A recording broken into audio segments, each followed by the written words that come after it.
iniisip. Ay, Ate Vic, andun yung bag. Kapag hindi natin pinapasok. So Nakileklik. we should plan.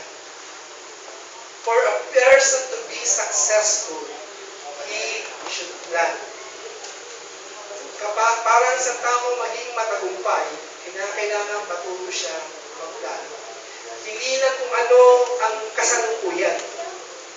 Dapat na nakikita mo yung bukas.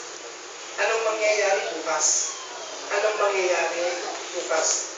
So Jesus, ang nakita niya, if we're going to read Hebrews chapter 12 verse 2, hindi tinignan ni Jesus yung cross na nasa harap niya. Hindi niya tinignan yung cross. But looking at Jesus is the author and the finisher of our faith. Jesus did not look on the cross, but He looked beyond the cross. Tinignan niya yung nasa likod ng cross. At ano yun? Yung joy na naghihintay sa likod ng cross. At ano yun? Yung mga tao magkaroon ng buhay na walang hanggan.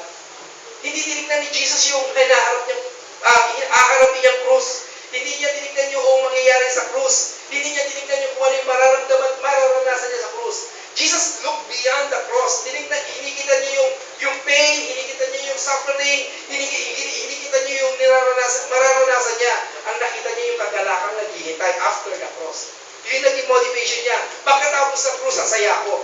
Pagkatapos sa cross, may kagalakang naghihintay. Pagkatapos sa cross, meron kong naghihintay na napakalaking kagalakan. After the cross. So it's planning. It's planning. And plan to be successful. Never plan to be a failure. Huwag ka magplano to be a failure. Plan to be successful. Planuhin natin na maging matagumpay po tayo. Planuhin natin katulad ni Jesus. Jesus was elevated. Dapat tayo, pagdating natin doon, God will elevate us also. Kasi be like Jesus.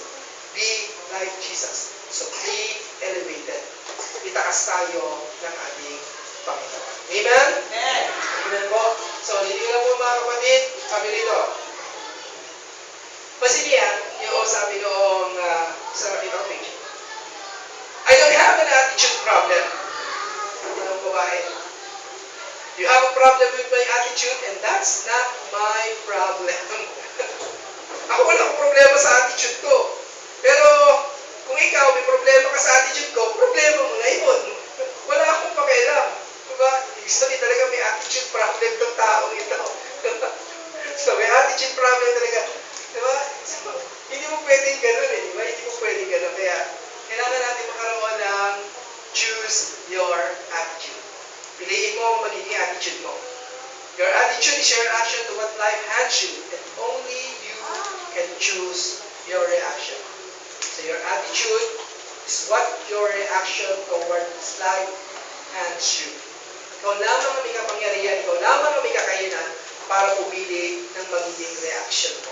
At yan ay bunga ng iyong attitude. Kaya dapat ang attitude natin katulad ni Jesus, secured, submissive, sacrificial, and successful. Pagpalain po tayo lahat.